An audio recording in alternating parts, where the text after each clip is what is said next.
Bueno, profesor, ya estamos en vivo, así que empezaré diciendo unas palabras.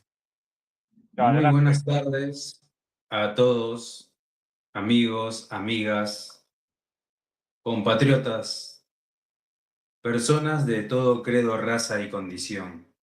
Mi nombre es David Villacorta y quiero exponer ante todos los motivos y las razones para abrir este espacio de diálogo e investigaciones políticas. Y son los siguientes. Peruanos, peruanas, me he permitido convocarlos esta tarde para solicitar de ustedes una colaboración tan importante como delicada y que rebasa los términos de su condición de ciudadanos. Como ustedes pueden ver, este es el primer programa de este canal, un canal con el objetivo de enfrentarse a los grandes problemas que pasan sobre el Perú y hacerlo con honestidad y gallardía. La pura decisión de un hombre y más la de un simple peruano como yo. Nada puede frente a problemas tan arduos y arraigados en nuestra memoria, en nuestros sentimientos e instituciones. Es por eso que los convoco hoy, compatriotas, sin diferencia de partidos ni de clases, para que me presten su ayuda. Nuestros recursos, tanto en la costa, en la sierra como en la selva, no sirven a la causa de nuestra peruanidad, de nuestros anhelos como nación. El terror implantado por la delincuencia y la corrupción, avalado por políticos inmorales, es una de las causas de la humillación de nuestro país. Por otra parte, mientras los grandes grupos de jóvenes peruanos no salgan de las tinieblas de la ignorancia, no podremos levantarnos de este letargo de siglos. Tenemos que llevar a cada ciudad, a cada pueblo, a cada meseta y a cada valle la salubridad de ser una comunidad unida.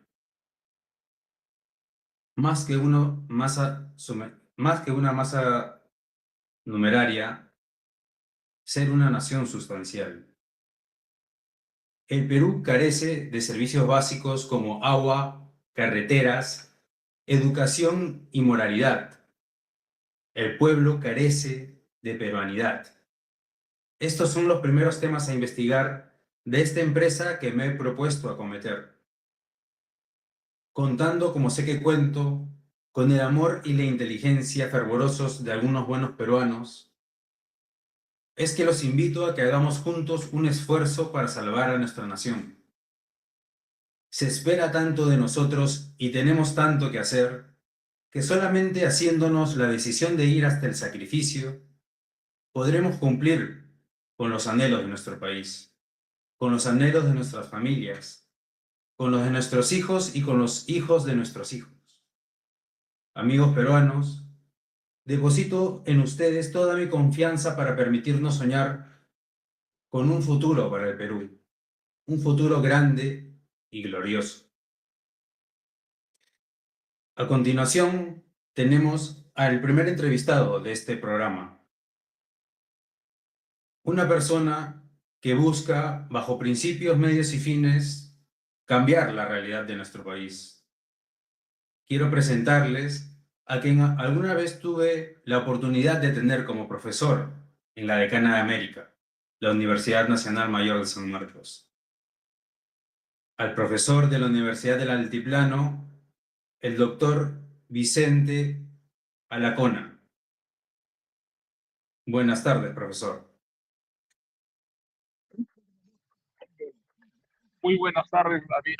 Siempre es un honor estar en tus medios, sobre todo en un momento tan difícil como anunciaste, todo en relación, digamos, a la situación política que vivimos hoy. Bueno, hemos aceptado con mucho cariño y también teniendo en cuenta las limitaciones que tenemos en relación a la conectividad, pues estamos viajando para la ciudad de Ilade, entonces pues más que las imágenes, pues queremos expresar lo que sentimos, lo que vivimos y sobre todo siempre siendo sinceros en lo que vamos a decir, ¿no? A todos los que nos están viendo por este medio. Siempre a sus órdenes, David, y cualquier momento, y también los temas que nosotros pues queremos conversar, siempre estaremos dispuestos, no solo a David, sino también a todas las personas que pues necesitan conversar con nosotros y sobre todo en este momento tan difícil que vive el país. Adelante, David. Gracias, profesor. Justamente lo tenemos hoy no como un profesor, sino como un potencial candidato de un sector de la izquierda peruana, específicamente el Nuevo Perú por el Buen Vivir. Cuéntenos, profesor, ¿cuáles son las directivas? ¿Cuáles son los principios, los medios y los fines a los que anhela llegar esta transformación que pretende ser, por decirlo de alguna manera, profunda del Perú en el que vivimos hoy? Bueno, nosotros partimos de dos premisas. Una primera, vivimos en el Perú en los últimos años una situación de despolitización. Hemos perdido el sentido, digamos, o el concepto etimológico de la política. Yo me quedo con una acepción que se llama el arte de gobernar. Hemos perdido eso en el país. El otro asunto que también es importante dentro de la conceptualización de la política, una de las acepciones que nos anima, que nos induce, que nos conlleva a poder trabajar por el país es el tema del bien común, ¿no? Entonces, estos dos elementos nos ayudan a encarnar y encarar esta situación tan compleja, tan difícil que vive nuestro país. Y en ese sentido, nosotros hemos sido invitados, convocados por el Partido Nuevo Perú por el Buen Vivir, y nos detenemos un poquito para ver qué significa el tema del Nuevo Perú por el Buen Vivir. Entonces hemos asumido esta responsabilidad a partir de jóvenes, de compañeros, de compañeras, de maestros, trabajadores, organizaciones de mujeres, la gente que ha ido pues depositando en nosotros, digamos, su esperanza. Entonces, en ese sentido, hace más de 2 años nosotros nos incorporamos al Partido Nuevo Perú y sabíamos que todos los partidos en el Perú tienen dueños y pensábamos, igual trabajamos nosotros en esa perspectiva, que la única compañera que podría, digamos, un poco representar podría ser Verónica. Sin embargo, en ese sentido, pues siempre hemos apostado donde hemos sido la renovación de cuadros políticos, de cuadros técnicos, ¿no? Entonces, quizás no encontrábamos, digamos, en otros partidos otra gente que pues apostaba por la renovación de la forma de hacer política. Entonces,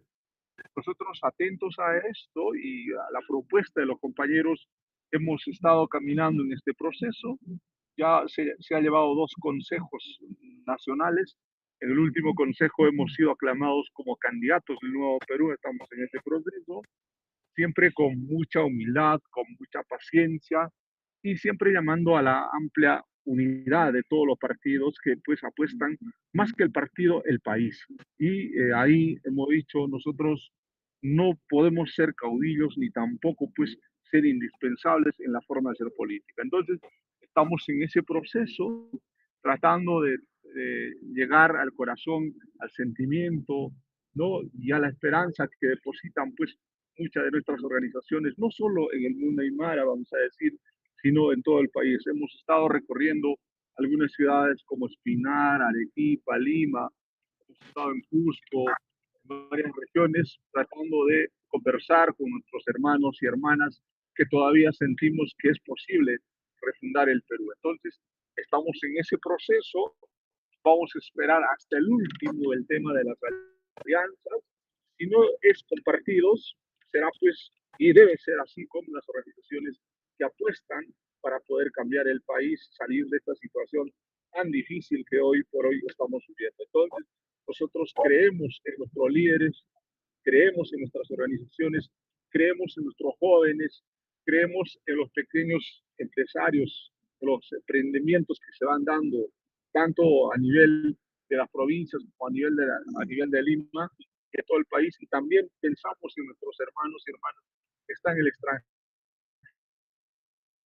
Entiendo, profesor, que que apuestan para poder estamos en ese proceso, ¿no? Sí, sí. Entiendo entonces, profesor, que al ser un partido de izquierda y al tener una pretensión de ir a una asamblea constituyente, inevitablemente dentro de sus principios está el de la voluntad de hacer las cosas diferentes, ¿no?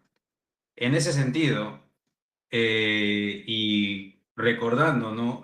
Aquella clase en la que usted nos expuso a mí y a mis compañeros los principios de su manera de ver el mejor actor político posible, un elemento constitutivo clave era la voluntad, el querer hacer las cosas diferentes, ¿no?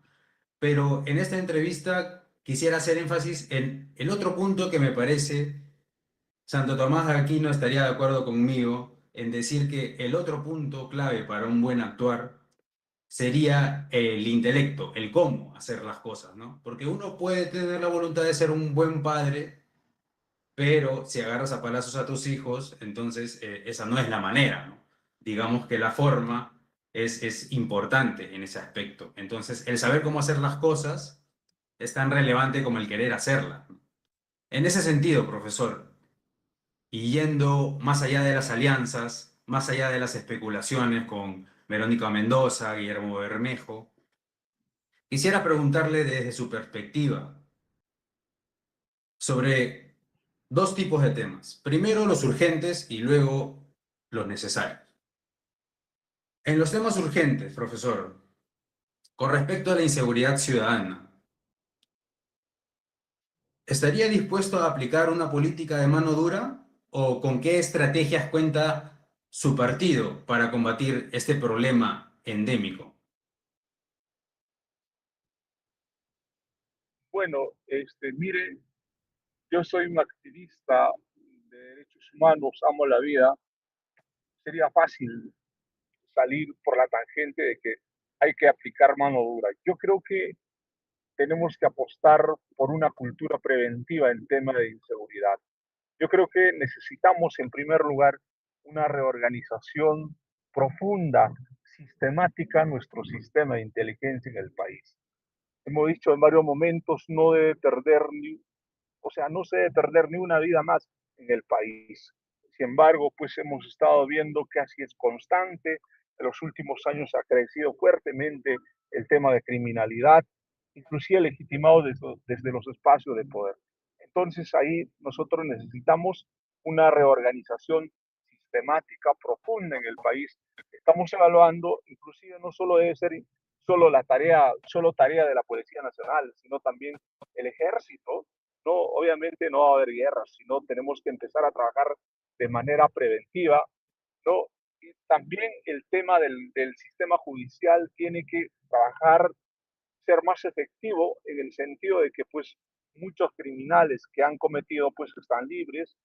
Se dice y se habla, y hay datos en que pues muchos que han cometido pues a veces los centros penitenciarios que deberían ser espacios de rehabilitación pues son centros de formación para una criminalidad al más alto nivel. Nosotros tenemos que trabajar todo esto, por eso necesitamos una reestructuración del sistema de operadores de justicia, tanto el Poder Judicial, sobre todo la Policía Nacional, que pues también necesitan ser dotados de todas las condiciones básicas, ¿no? De calidad para poder enfrentar el tema de criminalidad.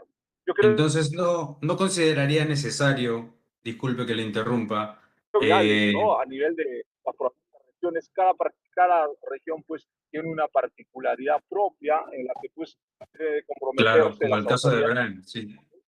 Entonces, locales no y consideraría, por también ejemplo, en las el caso del provinciales, ¿no? Brian, Entonces, declararlo en estado de también yo emergencia. creo que nosotros creemos en nuestras organizaciones como son en algunos contextos, algunas regiones que son las rondas campesinas, los tenientes gobernadores y la ciudadanía organizada para que todos, entre todos, la Policía Nacional, el Ejército, la ciudadanía, podamos trabajar más que enfrentar, sino en una cultura preventiva. Y de ahí el tema de educación es clave para nuestro país. ¿No considera entonces necesario el manejo del ejército, como se dice, sacar al ejército a las calles para combatir la criminalidad? ¿No estaría dispuesto a hacer algún tipo de medida de este tipo? Yo creo que necesitamos prepararnos todavía, porque ya tenemos las últimas experiencias vividas, a pesar de que se ha declarado en emergencia, siguen cometiéndose pues actos de crimen. Entonces, tenemos que hacer una renovación profunda, una reestructuración del sistema de inteligencia, porque muchos de estos enfrentamientos a veces cuando se dan, pues muere gente inocente que no tiene que ver nada. Eso no he visto de manera sistemática, ¿no? Entonces, yo creo que ahí necesitamos cambios profundos, estructurales, tanto en el ejército, la policía y las fuerzas, o sea, todas las fuerzas armadas, ¿no? Para que pues, la solución no tiene que ser pues a punta de balas, sino tiene que ser una cuestión respetando la vida y también que estos hermanos y hermanas que diariamente sufren tienen que entender pues que no vamos a resolver matando, sino tenemos que resolver dialogando, conversando y también eh, este,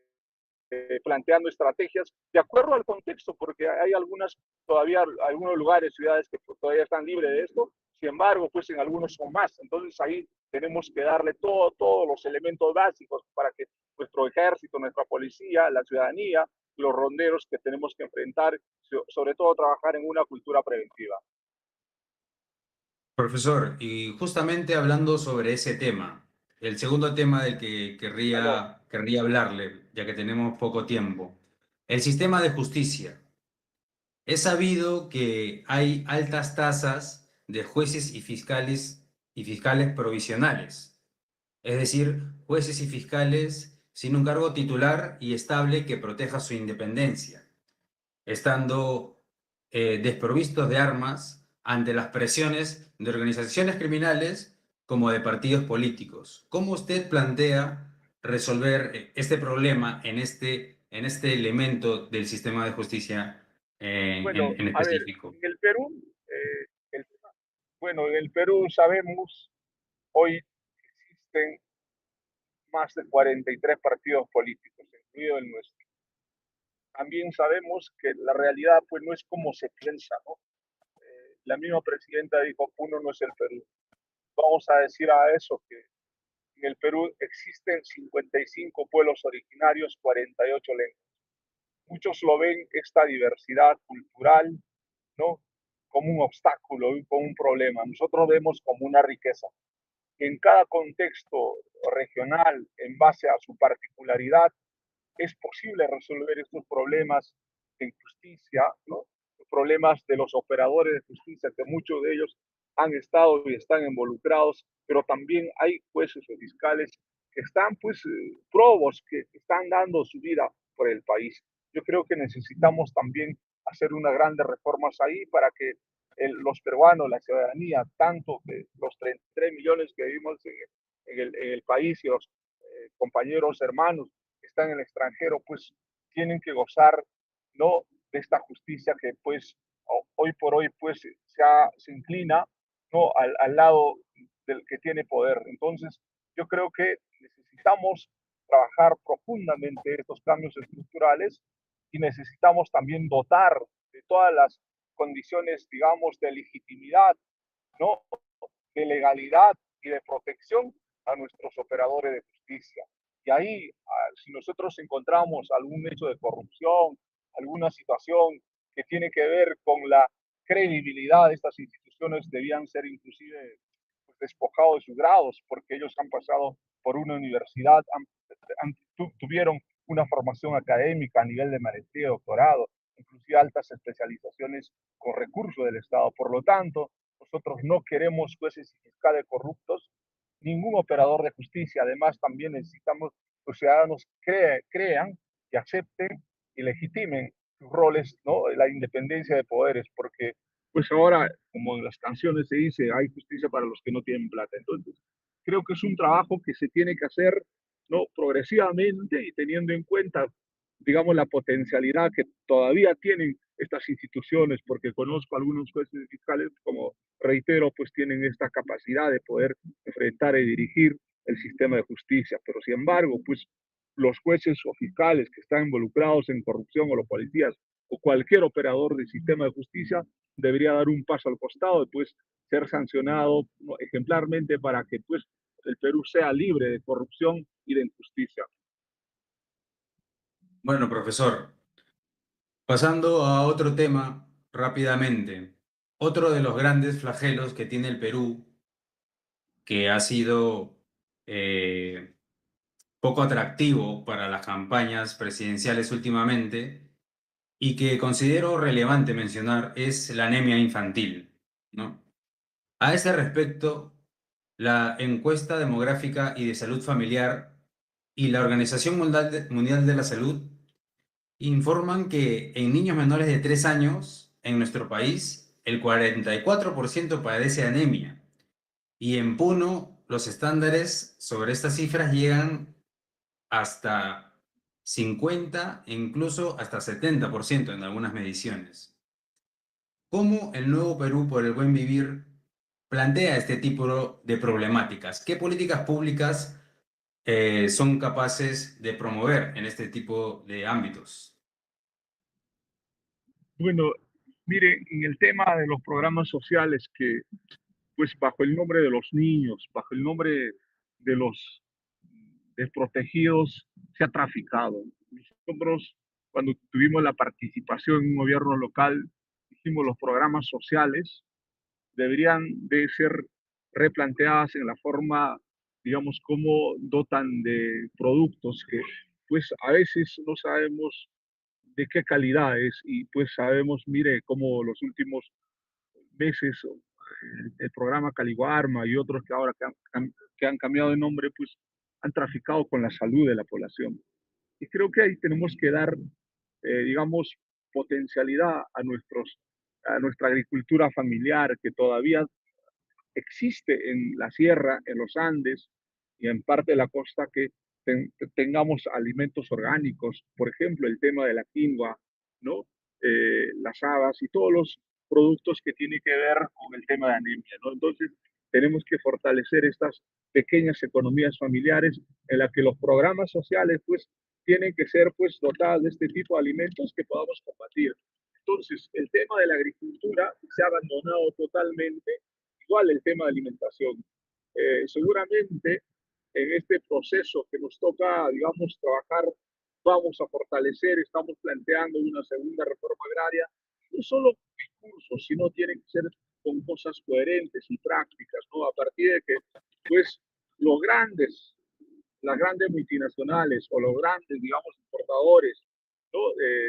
Les han dado recursos y lo que pasa es que tenemos que fortalecer nuestras pequeñas economías o las pequeñas agriculturas que se están dando en muchas comunidades. Por ejemplo, los Oilares siempre a veces tenemos algo que ofrecer, pero sin embargo, si le damos una orientación técnica a la agricultura nuestra, ¿no?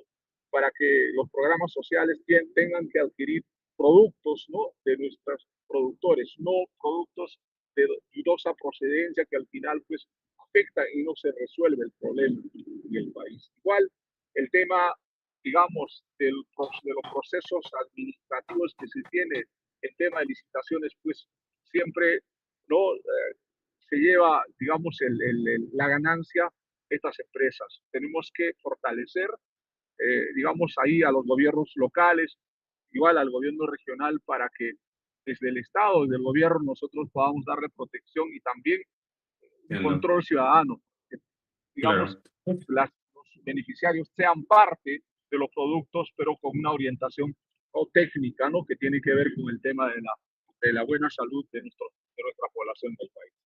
Justamente hablando de pequeñas economías, ¿no? Si bien la agricultura es una actividad bastante practicada en nuestro país, las exportaciones de la minería sobrepasan y con creces las actividades de la agricultura en nuestro país, ¿no? A este respecto quería preguntarle, ¿no? ¿Cuál es su posición respecto del problema que hay hoy en día con los mineros informales y los mineros ilegales, ¿no? Específicamente el caso Bueno, de mire, Patás. eh, desde la academia, bueno, desde la academia o desde los grupos de poder, se ha trabajado bastante sobre el tema de la de la categorización del tipo de minería, ¿no? Estoy uno de los convencidos de que ninguna minería no contamina, todos contaminan, eso es sabido.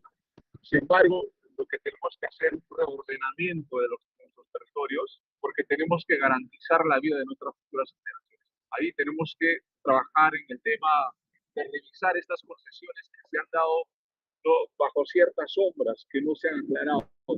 Tenemos que transparentar cómo es que nuestros recursos, nuestros minerales se han entregado bajo diversos pretextos a las grandes.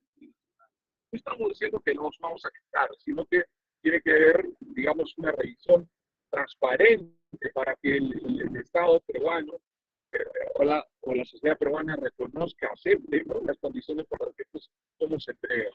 Y también en los lugares donde pues, la gente se dedica a la minería, pues que se ha abandonado a otros sectores. Por tanto, tenemos que hacer un reordenamiento porque sabemos por historia y por lo que hemos ido trabajando, la agricultura, pues, digamos, debe ser una de las alternativas. Y también, si nosotros queremos continuar con el tema de la minería, tenemos que evitar que la contaminación siga matando nuestros ríos, nuestras lagunas y también esto de los metales pesados que muchos niños, mucha gente que vive en el entorno de los, digamos, de estas minas, pues, están sufriendo esto. Entonces, necesitamos la participación de la ciudadanía, de la población, para un reordenamiento territorial en los lugares que se realmente, pero que sea de manera responsable, de manera que garantice la seguridad, digamos, la salubridad y sobre todo pensando en nuestras futuras generaciones, porque si nosotros acabamos de una vez por todas toda la riqueza que tenemos, pues vamos a dejar sin nada a nuestras futuras generaciones. Entonces, ahí necesitamos una minería responsable, ¿no? Y también, pues, no se lleve toda la totalidad de ganancias, sino que deje el país y, pues, para el tema de educación, salud, que, pues, hoy por hoy sufre nuestra población del país. Claro. Entiendo que está a favor de una formalización, entonces, de estos mineros. En ese sentido, profesor, y justamente hablando de la financiación de los Claro, partidos. no, más que formalización, encerramiento, ¿no? En la que, pues, las instancias que tienen que ver con el tema exacto, ¿no? Porque detrás de estas concesiones y de estas actividades, pues, hay otros intereses, ¿no? Sabemos que cómo han actuado en el país, cómo pretenden seguir actuando en esto, ¿no? O sea, tenemos que empezar a trabajar de manera responsable en todos los sectores, y sobre todo desde el Estado y también desde la sociedad. Profesor, usted nos dice que todos los partidos en el Perú tienen dueño. Y el nuevo Perú por el buen vivir, ¿usted nos puede decir de qué manera se financia el partido o quiénes financian el partido? Porque uno no quiere volver a recibir la noticia de que el partido que gana las elecciones gobierna para los que lo financiaron o gobiernan para quienes votaron por ellos, ¿no? Uno lo que desea es que gobierne para todo el Perú. Entonces, ¿de qué manera se financia el partido Nuevo Perú? Bueno, a ver, es una pregunta muy importante, además vale aclarar esto. Nosotros hemos visto en los últimos 30 años en el Perú, la clase del poder económico ha colocado presidentes, ha colocado congresistas, coloca gobernadores regionales, coloca pues digamos, a toda la clase de poder, ¿no?, a partir de las elecciones. Nosotros, a partir de nuestro compromiso como secretario general de la provincia del Collao, hemos visto por conveniente de que nosotros no vamos a claudicar ni tampoco empeñarnos a nadie, con nadie. Creo que los recursos que tenemos o los pocos recursos que, digamos, vamos a ir recolectando son pues recursos que tenemos. Por eso nosotros no vamos a mendigar votos y tampoco vamos a dar ahí gente que nos va pidiendo bolsa de cemento, cosas ahí. No, nosotros no. Solo tenemos para ofrecer a la población nuestro corazón, nuestro sentimiento, nuestro trabajo. Y ténganlo por seguro, Vicente no va a llevar ni un lapicero a ninguna comunidad, a ningún barrio, a ningún distrito, a ninguna población. Lo que va a llevar es su corazón, su sentimiento, su sapiencia como buen aymara. Nosotros no podemos estar de acuerdo con la mercantilización de la política. Y de acuerdo a lo que hemos ido conversando y nuestro compromiso con el partido es, nosotros no damos nada. Cada candidato, cada compañero se autofinancia, ¿no? Si por ahí hay alguna colaboración que alguien quiera hacerlo, pues tiene que ser de manera legal, transparentar esos tipos de apoyos, porque ahí pues es lo que hace daño, ¿no? a la forma de hacer política. También sabemos perfectamente que esto de la mercantilización de la política nos ha llevado a lo que estamos pues, siendo hoy. Entonces, no vamos a mendigar votos, nosotros llamamos a la conciencia, ¿no? La forma de hacer política es el arte de hacer, el arte de gobernar. Y para hacer o para actuar en ese proceso del arte de gobernar, no necesitamos comprar votos para que no nos adulen. Por eso las sugerencias, las críticas, ¿no? que pues se tiene, sobre todo a partir de los medios de comunicación, nosotros no vamos a pagar ningún tipo, ningún centavo para ese tipo de actividades. Eso es lo que ha hecho daño y va a seguir haciendo daño.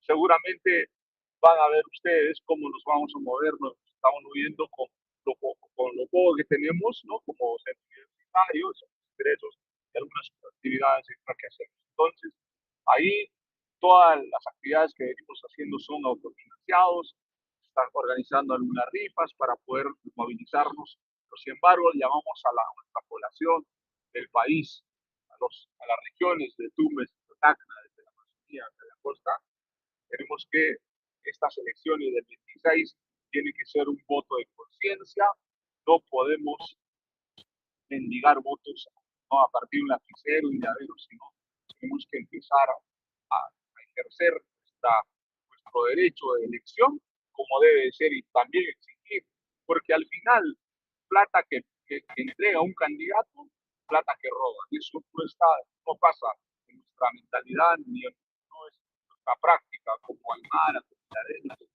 como buen peruano. Bueno, profesor, respecto a la gobernabilidad, imaginemos que usted, con alianza o sin ella, pasa a la segunda vuelta. Recordemos que por la forma en cómo se han organizado estas elecciones, el voto está bastante disperso. Y quienes van primero en las encuestas son Keiko Fujimori, Rafael López Aliaga, Carlos Álvarez, Verónica Mendoza por ahí. Entonces, profesor, la pregunta es, si usted llegara a pasar a la segunda vuelta y ganar, ¿cómo llevaría a cabo sus proyectos políticos? Porque recordemos que el Ejecutivo está bastante mermado en sus facultades frente al Congreso. Y si no se tiene una mayoría en el Congreso, la verdad que es bastante difícil llevar a cabo proyectos de ley o proyectos de políticas públicas. ¿Con qué partidos usted, en lo personal, estaría dispuesto a hacer alianzas para lograr la gobernabilidad y viabilidad de su proyecto político? ¿Estaría dispuesto a hacer alianzas con partidos que probablemente terminen con una gran cantidad de diputados y senadores, como lo es el partido de Keiko Fujimori o el partido de Rafael López Aliaga? ¿Estaría dispuesto a hacer alianzas con este tipo de partidos que podríamos denominar de derecha? Bueno, nosotros confiamos en el país, más que en partidos. Los partidos, pues, son a veces un círculo vicioso en las que, pues, apuestan según sus intereses. Nosotros estamos planteando de que los posibles, digamos, nuestros candidatos lleguen a la conciencia del país. Por lo tanto, tenemos esperanzado que tengamos representantes que tengan credibilidad, que sean sinceros, que tengan principios y valores de apostar por el país. Entonces, yo creo que nuestro sueño es tengamos la mayoría, tanto en la Cámara de Senadores como en la Cámara de Diputados, y si en ese proceso encontramos hermanos y hermanas, peruanos y peruanos comprometidos con el país más que con su partido, yo creo que deberíamos tener un espacio ahí. Igual nosotros estamos predispuestos. Yo creo que los partidos hasta hoy han hecho daño al país. Nosotros no queremos ser uno de ellos más. Por eso hemos dicho ni la candidatura de Vicente la nunca está seguro, porque pues, es un proceso todavía por trabajar. Sin embargo, nuestra apuesta es que de las regiones, desde todas las regiones tengamos candidatos que valgan la pena para que trabajen y se comprometan por el país.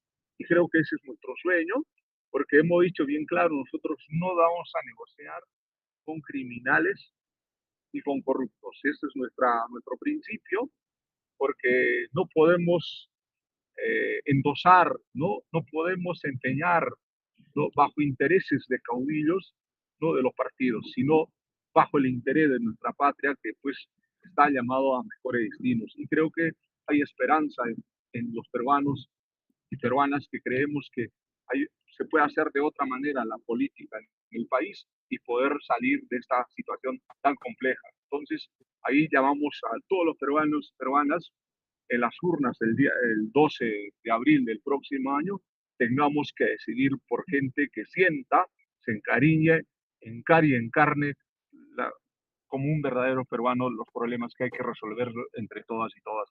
Seremos nosotros los primeros en convocar a la unidad, pero bajo esos principios, porque no podemos seguir en esa lógica como se viene trabajando actualmente.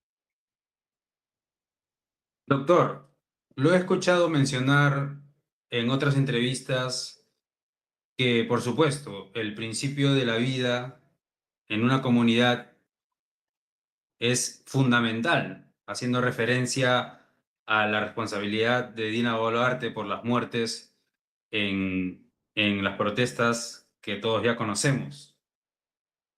Dígame, doctor, ¿cuál es su postura acerca de los derechos de las minorías LGTB?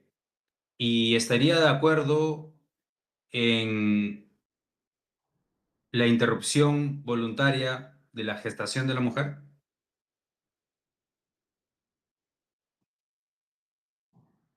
Bueno, nosotros somos respetuosos de la diversidad.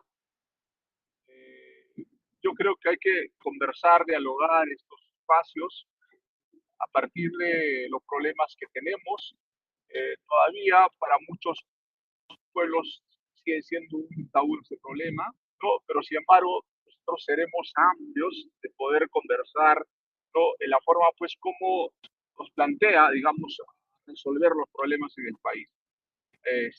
A veces como que rápidamente nos estigmatizan a partir de, digamos, de nuestra procedencia, de nuestras orientaciones, etcétera, etcétera. Entonces nosotros seremos respetuosos y seguramente en el proceso vamos a ir conversando y también siempre tender la apertura porque no podemos tampoco excluir ni denegar, sino es el país, es diverso y sobre todo lo que provenimos de extracción, digamos, de estos pueblos, pues sabemos cuando uno pues es estigmatizada, no es más vulnerable. Entonces, nosotros amamos a la vida y también seremos respetuosos de estas acciones que pues ellos vienen haciendo, ¿no?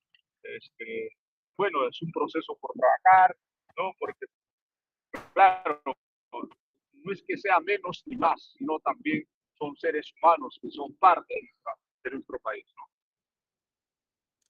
Entiendo, profesor. He escuchado en declaraciones suyas, por ejemplo, en el programa de streaming en La Mula, ¿no?, que usted era muy crítico sobre la forma en cómo había sido tratado Pedro Castillo, ¿no?, por las autoridades peruanas y el sistema de justicia. En ese sentido, si Pedro Castillo fuera condenado, ya sea por traición a la patria o por otro delito, usted, llegando a la presidencia, sería capaz de darle el indulto? ¿Cree que eso sería justo? Miren, siempre he dicho que Pedro Castillo, sobre el maestro Pedro Castillo, debería estar libre, debería ser juzgado en libertad, no necesita ser indultado. Ojalá que nuestro sistema de justicia que actualmente está, pues reflexione y se dé cuenta de pues, una vergüenza ante la comunidad internacional. Entonces, si esto sucede, nosotros seremos los primeros pues para dejarlo libre, porque más allá de los procesos que tienen que encargarse de los delitos, los supuestos delitos que haya podido cometer, pero sin embargo, en la forma como se muestra ahora, pues indignante, o sea, es inhumano. Sobre todo en la forma como pues el sistema funciona la ley del embudo, ¿no? Ancho para algunos y angosto para otros. Eso es pues la real expresión del sistema de justicia. Entonces, nos solidarizamos con él. Claro, a mucha gente también en algún momento dijo que, tiene que irse, pero sin embargo, pues hoy por hoy vemos que la justicia pues está, digamos, tratando de la forma más inhumana, inclusive a la señora Betsy Chávez, ¿no? Entonces, creo que nosotros los peruanos, todos y todas, no necesitamos, o sea, un trato discriminado, sino todos debemos ser tratados en la forma como debe ser juzgado. Entonces,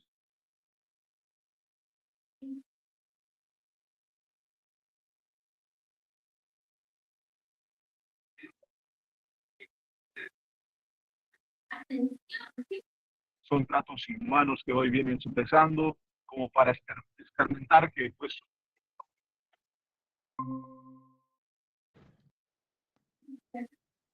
Ahí lo tenemos de vuelta. aló, Sí, sí, lo tenemos de vuelta, profesor. sí, perdón.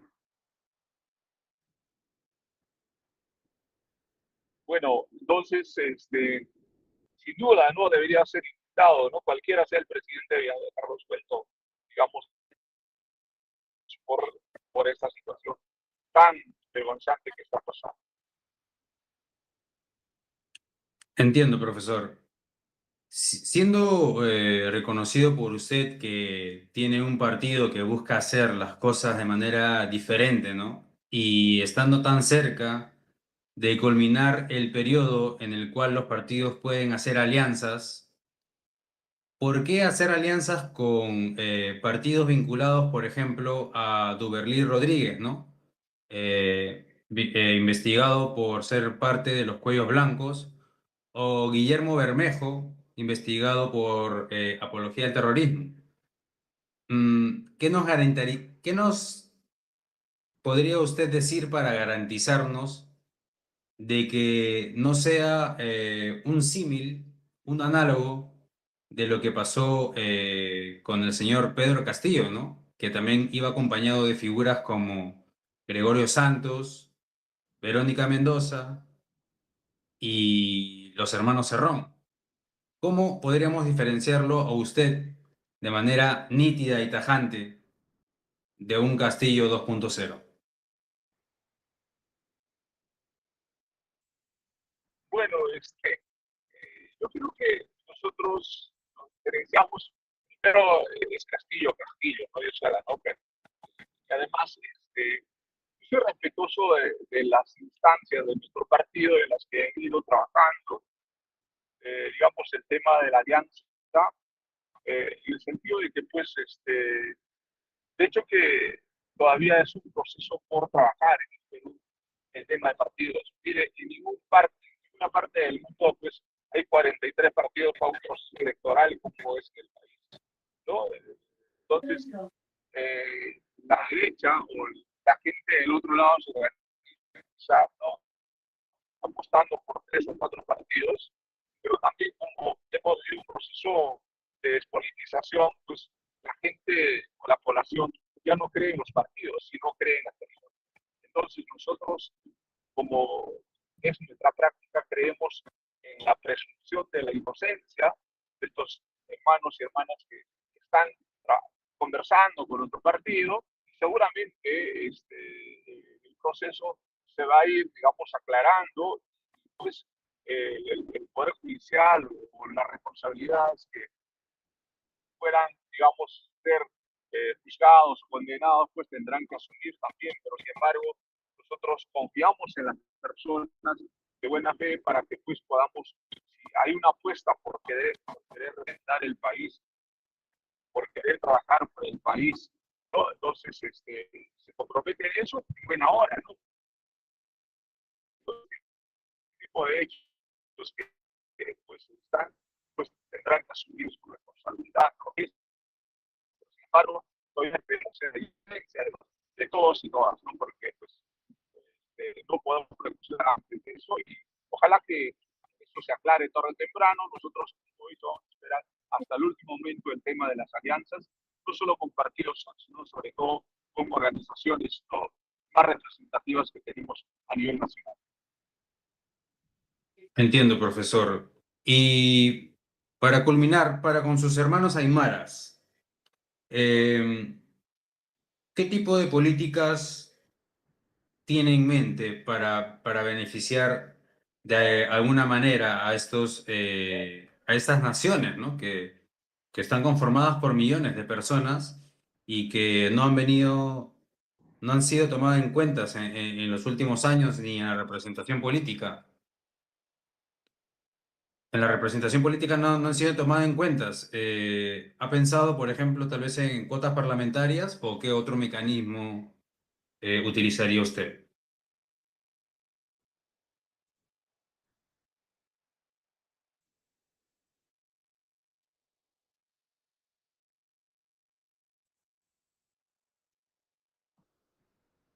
Bueno, nosotros eh, creemos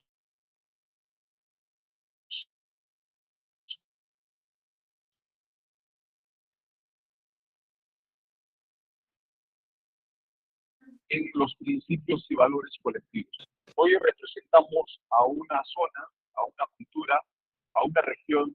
No solo es el tema territorial, sino sobre todo a esta cuestión de la dignidad colectiva. Nos hemos empeñado, al menos bajo nuestros principios de servicio, de transparencia, de sinceridad, creemos en eso y ojalá pues la población también confíe, porque nosotros no venimos con los bolsillos vacíos, no tenemos recursos para poder entregar o comprar votos, y también venimos con las manos limpias, no tenemos manchada de sangre, ¿no?, nuestras manos, venimos con una conciencia limpia y queremos darle esperanza a nuestro país. Y creo que estamos también capacitados y preparados para conducir nuestro país. Creo que sería no solo para la gente provinciana, sino para la humanidad. No podemos seguir en la forma como se viene estando. Y ahí tenemos pues experiencias interesantes de nuestros hermanos y hermanas que están en nuestra ciudadanía.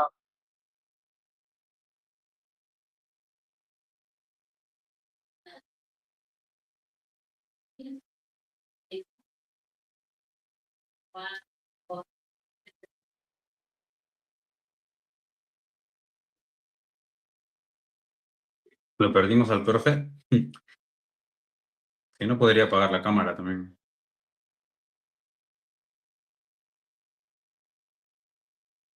Quiere decir viva el Causacho, Perú marca, viva el Perú, ¿no? Y también tenemos que apostar el Perú para vivir bien, no un Perú para morir. Y eso es una tarea de todos y todas que queremos. Los peruanos que estamos pues, asentados en todas las regiones y también los compañeros, hermanos que hacen parte.